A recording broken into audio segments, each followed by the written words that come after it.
I sat in our living room, feeling a mix of anger and disbelief.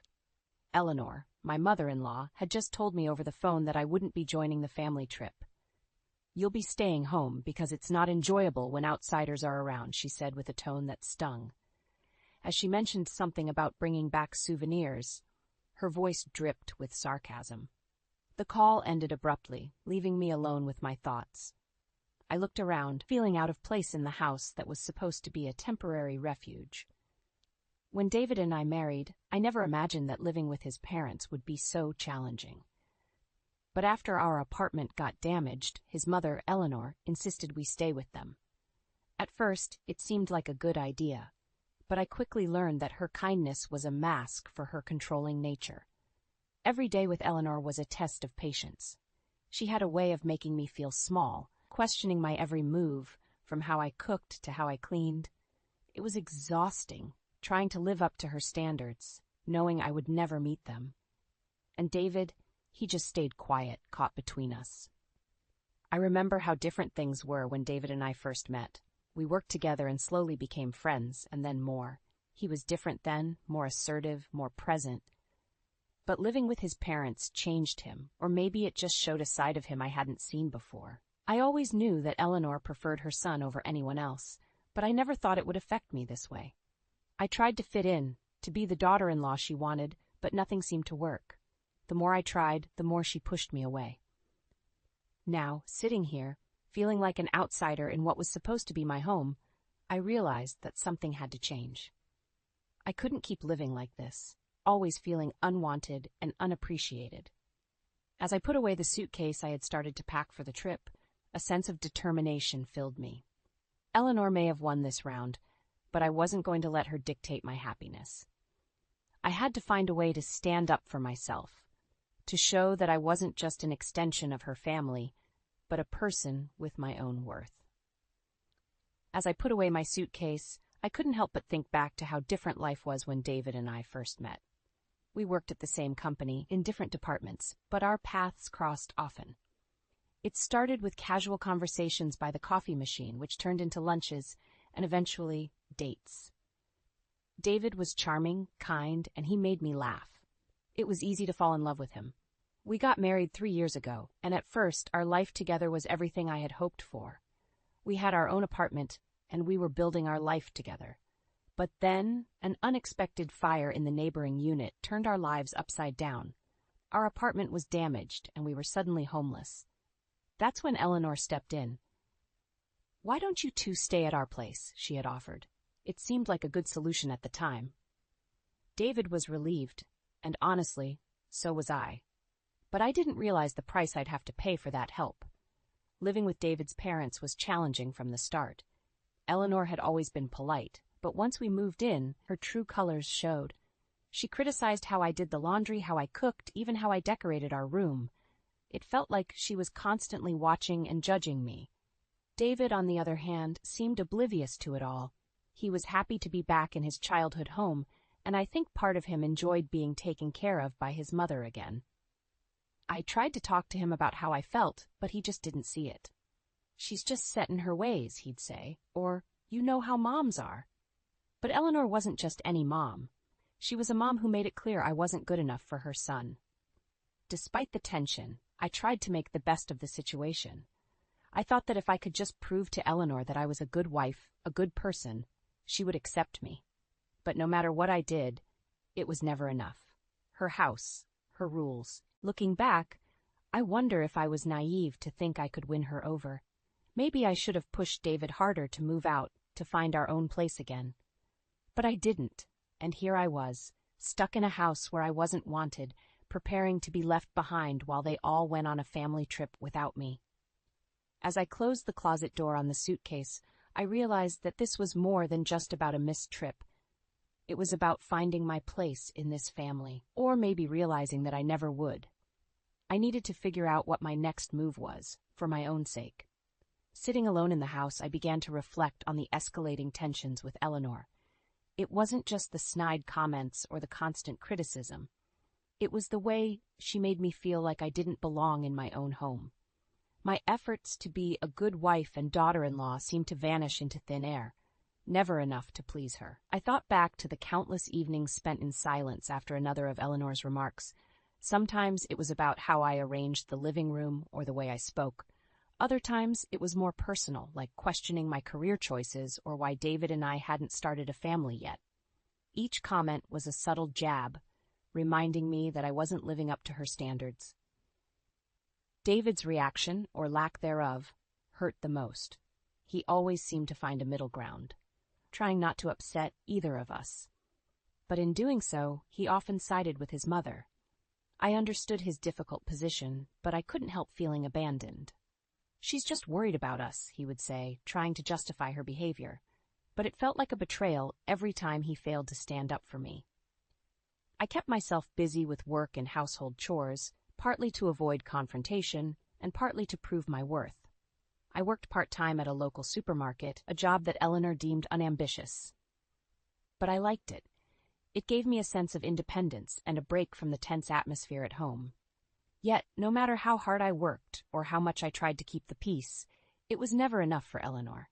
Her house was her kingdom, and I was merely an unwelcome guest. It was a constant struggle, trying to maintain my identity while being overshadowed by her presence. I remember one particularly harsh weekend. I had just finished cleaning the entire house, a task that Eleanor usually criticized. Expecting another round of complaints, I was surprised when she walked in and said nothing. I thought maybe, just maybe, I had done something right. But then, as I sat down with a cup of coffee, she appeared out of nowhere. "Jessica, your cleaning is too sloppy. You need to spend more time on it and put some gratitude into it for your hardworking husband. As his wife, it's your duty to support him." Her words stung, and I felt my efforts crumble under her scrutiny. I tried to argue, to defend myself, but it was useless. Eleanor had made up her mind about me, and nothing I said or did would change that. It was a lonely feeling, being in a house full of people yet feeling utterly alone. As I sat there, lost in my thoughts, I realized how much this situation was affecting me. My confidence had taken a hit, and I was constantly second-guessing myself. I knew something had to change, but I wasn't sure what or how. I just knew I couldn't keep living under Eleanor's shadow, constantly trying to prove myself to someone who had already decided I wasn't enough. I had to admit, the idea of a spa getaway with David had initially filled me with a sense of excitement, a chance for us to rekindle our relationship away from the pressures of his family home. We discussed destinations with soft giggles and whispered dreams, circling dates on the calendar that promised a respite from the cold reality of our daily lives. But my optimism had been a delicate bubble, one that Eleanor effortlessly popped with her intrusive demands. She transformed our intimate plans into a family excursion to celebrate her anniversary with George, David's father. My heart sank when David, caught in his mother's excitement, echoed her sentiments, claiming that a family trip would be just as enjoyable. The promise he'd whispered to me, that next time it would be just the two of us, felt fragile in his earnest reassurances. I agreed, though reluctance weighed on every word, and I threw myself into the trip's preparation, hoping that my efforts would at least be seen and appreciated. I delved into the organization with an energy that surprised even me. Perhaps deep down, it was an attempt to regain some control over a situation that had swiftly slipped from my grasps. I chose the sights we would see, the food we would taste, and the bed where we would lay our heads, quietly taking solace in the small victory that Eleanor seemed disinterested in the logistics. The day before our departure was a whirlwind of activity, of lists checked and bags packed.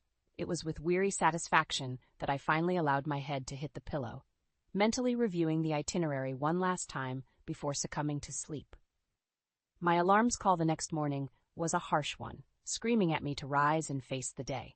But when I stirred, the space beside me was empty, and an uneasy feeling curled in my stomach. I called for David, searched the house, and found only silence as my answer. Panic fluttered in my chest as I reached for my phone, trying to quell the fear with every ring. And then Eleanor answered, her voice echoing cheerfully through the line from the road, removing any doubt about what had happened. They'd left, just as simply as that, with no regard for me or the plans we'd made. My protests were met with mockery and a swift click of finality as the line went dead. So there I was, alone with my luggage and a void where my family was supposed to be. I could have crumbled, I suppose. I could have let the sadness drown me. But instead, I laughed, a sound of disbelief and resolve intermingled. I'll show them, I thought, anger and determination giving rise to a sudden plan. I opened my laptop and with a few clicks, booked myself a trip that mirrored the one I was supposed to be on, a room just for me in a luxury hotel I had wanted to visit, a table for one in a restaurant with glowing reviews. I packed my bag with an enthusiasm that felt both liberating and bittersweet. Stepping out of the house, I felt the sun on my face, a gentle encouragement for the journey ahead. I boarded the train, alone and unyielding in my decision to enjoy this time for myself.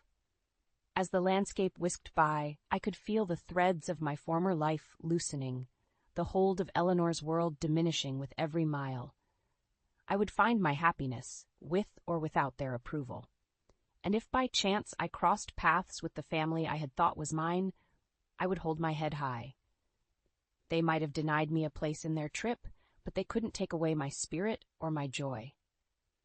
As the train neared the final station, I wrapped the shawl tighter around my shoulders, partly against the chill of early morning, and partly in anticipation. The solo trip had not been part of my plan, but it now felt like an act of quiet defiance, a reclaiming of my own narrative. I arrived at the quaint tourist town that was meant to be the backdrop of a romantic trip with David. The glaring absence of his company gave way to a newfound sense of independence. I let my whims direct me, browsing through shops lined with handmade crafts, enjoying the rich aroma of local coffee blends, and laughing with street performers that animated the cobblestone walkways. Every sight was seen through a lens of self-discovery, and every experience felt deeply personal. The weight of the agony caused by Eleanor and David's abandonment began to lift, replaced by a lighter, freer sensation that bubbled within me. I was alone, but for the first time in a long time, I didn't feel lonely.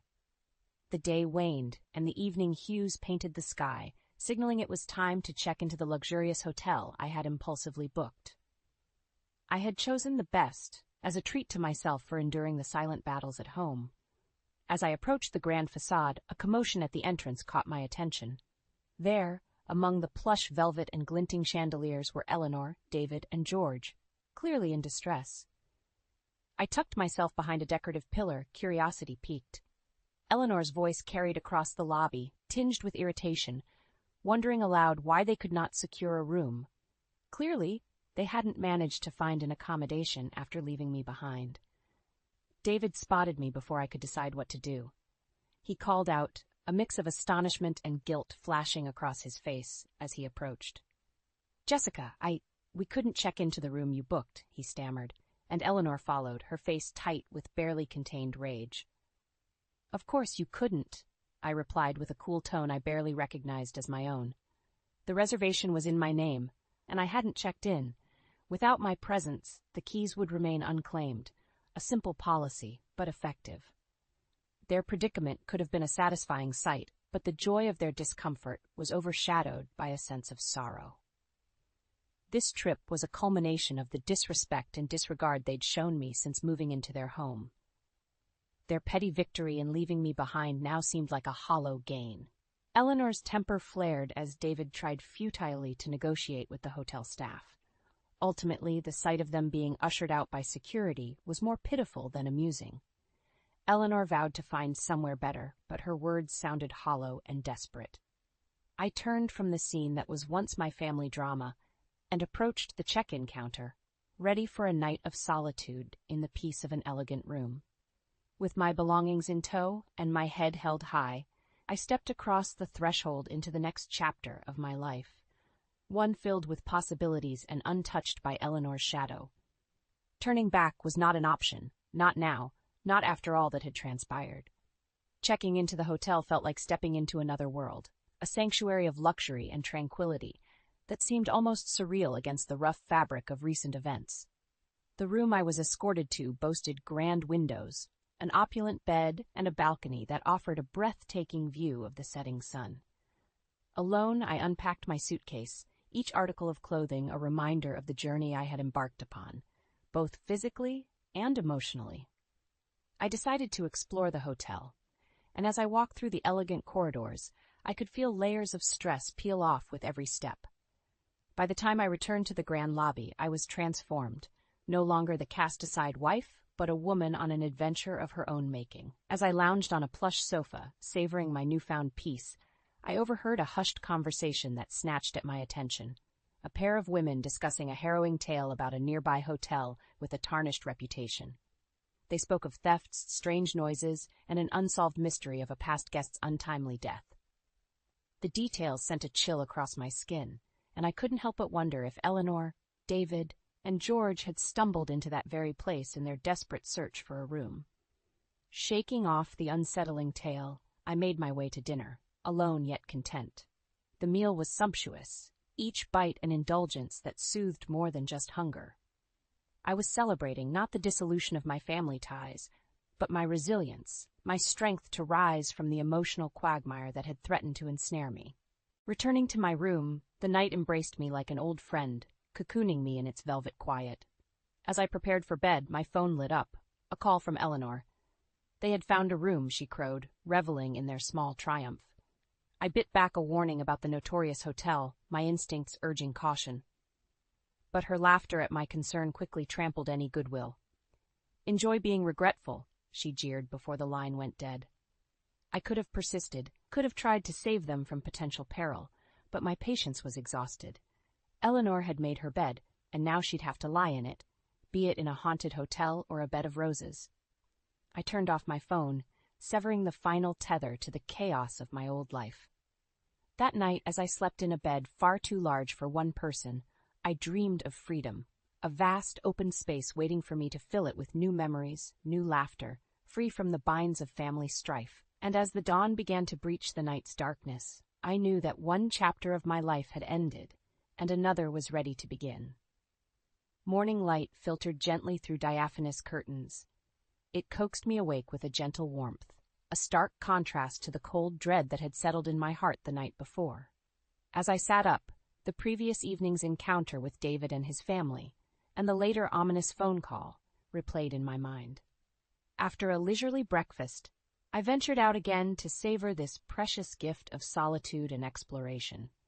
I strolled through a nearby park, admired the art in a local gallery, and indulged in some light shopping, allowing the simple pleasure of making decisions solely for myself. As the afternoon sun began to wane, I returned to the warmth of my temporary haven. My mind dwelled on Eleanor's last call, the triumph in her voice as she described the hidden gem of a hotel they had stumbled upon, and my suppressed fears about its rumored dark history. I pushed aside the unsettling thoughts and decided to focus on my present, a reality filled with tranquility and escape from familial conflict. That evening, I dined at the hotel restaurant, where the soft tinkling of piano keys filled the air with melodies of serenity. It was there, amidst the quiet chatter of other diners, that my resolve solidified. I would not allow my newfound peace to be disrupted. Retiring to my room, I mused over the journey of self-discovery that had begun quite unexpectedly. It dawned on me how much I had sublimated my own needs, desires, and identity for the sake of fitting into David's family. They had left me behind, but in doing so, they had unwittingly set me free. And then, my peaceful contemplation was rudely interrupted by the chime of my smartphone. It was Eleanor again, her voice unnaturally bright as she told me about their comfortable hotel stay. Despite the shiver that ran down my spine, I kept my tone light as I recommended caution due to the eerie rumors. Her response was laughter, derisive, confident, and steeped in denial. One last time, the dawn of concern tried to rise within me to warn them of potential dangers. But Eleanor's flippant goodbye silenced my compassion. I was done being the woman who worried about those who had left her in the dust with little more than thinly veiled contempt. The sound of my smartphone powering down reverberated through the silence, like a door closing on that chapter of my life. No longer would I be the doormat for Eleanor's self-righteousness or the tension in David's divided heart. It was time to move forward, to find my place in the world where I could bloom unimpeded by the chill of familial disregard. Sleep found me easily that night, and it was deep, peaceful, void of the nightmarish scenarios that had threatened to haunt me. When I awoke, it was with a clarity and a sense of purpose I hadn't felt in years. It was time to leave, not just the hotel, but everything that represented my old life. As I checked out and stepped onto the train home, I knew without a doubt that I was journeying not just toward a place, but toward a future, crafted by my own design. The train ride back to what had been my home brought a cascade of mixed emotions. Despite the serenity I had discovered within myself during the trip, a sense of foreboding loomed over me as the familiar landscape came into view. I was returning to a place where my presence had become a point of contention, and now I was ready to face whatever awaited me. Upon arriving, the aura of the family home felt different, almost charged with an anxious energy. The light that spilled from the windows seemed harsh, a beacon that screamed of tumult rather than the warmth of a welcome. With every step I took towards the door, determination steeled my resolve. "I'm home," I announced, as casually as I could manage, pushing the door open. The reaction was immediate. My presence stirred the occupants into a frenzy of exclamations and finger-pointing. As the noise died down, Eleanor relayed the story of their nightmarish stay in a fearful, breathless torrent. They had spent the night in the very hotel that had been the subject of terrifying rumors, the same one I had warned Eleanor about. When she recounted how their belongings had been stolen, with the hotel staff dismissive and unhelpful, I couldn't help but wonder if their experiences were a direct result of their earlier vanities. David and Eleanor rounded on me, blaming their misfortune on my earlier inaction, their words sharp and accusatory. "If only you had told us more seriously to run," Eleanor seethed, while David's gaze carried the weight of disappointment. The blame was unjust and ironic. If I had been part of the trip as originally planned, we would have all avoided the appalling situation that befell them. When I pointed this out, David's temper flared, and with it came the words that finally broke us apart. "We're getting a divorce," he declared, his face red with anger and frustration. Shock took hold for a moment before I regained my composure. I moved to our bedroom and retrieved the divorce papers that had been, until now, a hidden safeguard, a silent acknowledgement of the potential implosion of our marriage, laying them out like a final gambit. I watched as David's anger gave way to disbelief.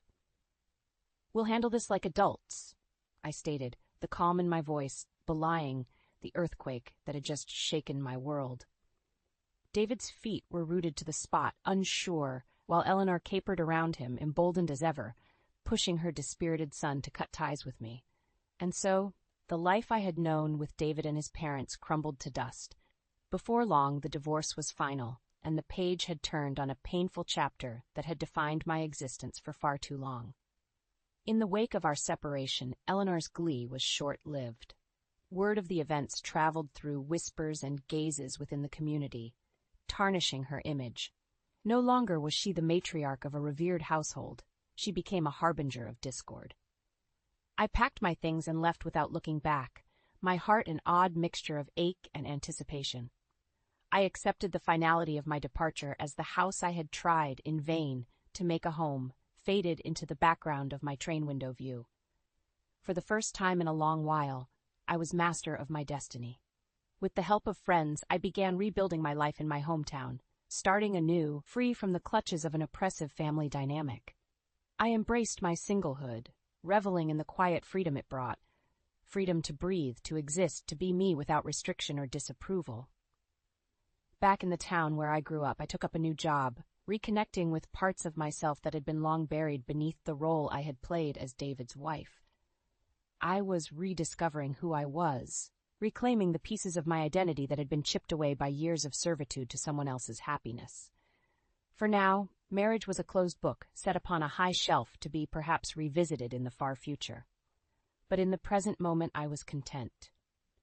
Content to let the tapestry of my life weave new patterns, ones that held the promise of hope, self-respect, and endless possibilities. The cool air of my hometown was a balm to my soul as I stepped off the train. After the tumult of the past few days, the familiar sights and sounds wrapped around me like a comforting embrace. I had come full circle, returning to the place I had once been eager to leave, seeking new adventures. Now it offered the promise of a fresh start. I moved into a small apartment downtown, A humble space, but it was mine, and the privacy felt like luxury after years under Eleanor's scrutinizing gaze. My new job, secured through a friend's referral, was a role at a local nonprofit, a stark contrast to the part-time supermarket position that Eleanor had looked down upon. In the evenings after work, I would walk along the riverbank, the flowing water mirroring the thoughts racing through my mind. I reflected on my marriage with David and my interactions with his family. There was a time when I doubted my actions, when Eleanor's comments made me second-guess myself. But here, in the solitude of nature, I found a sense of inner peace. I wasn't the woman Eleanor had painted me to be. I was resilient, capable, and now truly free. I reconnected with old friends, and the sense of belonging they provided was restorative. We shared meals, stories, and laughter, a stark contrast to the forced dinners at Eleanor's table.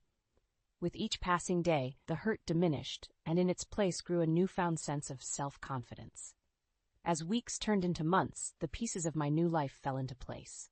The job was fulfilling, offering a sense of purpose that extended beyond the paycheck. The work I did mattered, and I felt valued, a stark contrast to the feelings of inadequacy I had endured for so long. Word reached me at times about how things were faring in my old life.